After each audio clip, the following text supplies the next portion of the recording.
sommes au Stade de France avec Thomas Laurent. Thomas, tes impressions sur le trophée Andros? Bon, ouais, si je n'aimais pas, je serais pas là. Mais non, c'est génial. La piste est un peu défoncée. C'est le seul reproche pour l'instant. On s'amuse toujours autant qu'à Andorre, donc c'est le principal. Je crois que ça fait P4 ou P5 en qualif. Donc ça va, avec un tour de lancement et 3 tours de qualif, ça va, je suis content. Encore une fois, la glace, c'est pas mon truc du tout, donc non, ça va. Quand on voit qui y a en face, c'est pas trop mal. Et puis ouais, faire attention à bien préserver la voiture parce qu'elle est fragile et mine de rien, il y a quand même des gros trous sur la piste. Donc je pense que pour la finale, c'est celui qui prendra les meilleures trajectoires pour éviter les trous qui finira la course. L'image que vous avez en Andorre? L'image que j'ai eue en Andorre, je retraînais la finale quand même parce que partir P5, finir P3 avec le meilleur tour en course, c'est vraiment sympa pour une première. Donc ouais, c'est ce que je retiens d'Andorre. Là, le Stade de France, magique. Hein. Ouais, c'est magique. C'est un petit peu une préparation pour Sebring. Sebring, c'est une piste un peu comme ça en fait, un peu Bagdad on va dire. Donc ouais, c'est une bonne préparation. Mais non, franchement, c'est sympa. Et puis rouler au Stade de France avec toutes les personnes autour. Enfin, franchement, je sais pas combien il y a de personnes. Ça doit être au moins 20 000, je pense. Donc franchement, c'est vraiment sympa.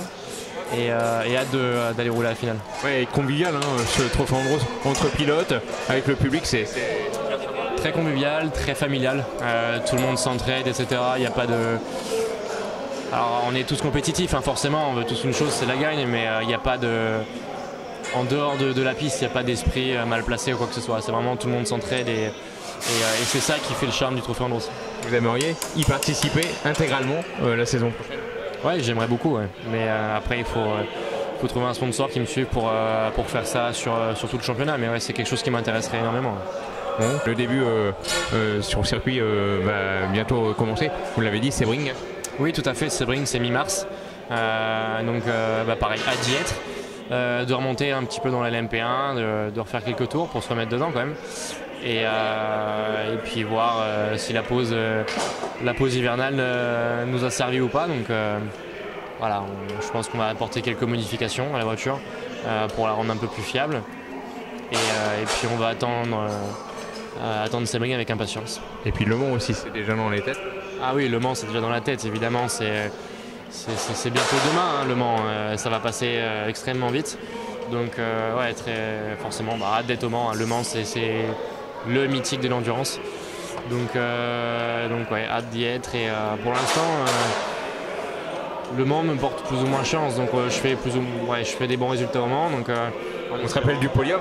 Oui, le podium en général en P2. Là, la P3 en LMP1.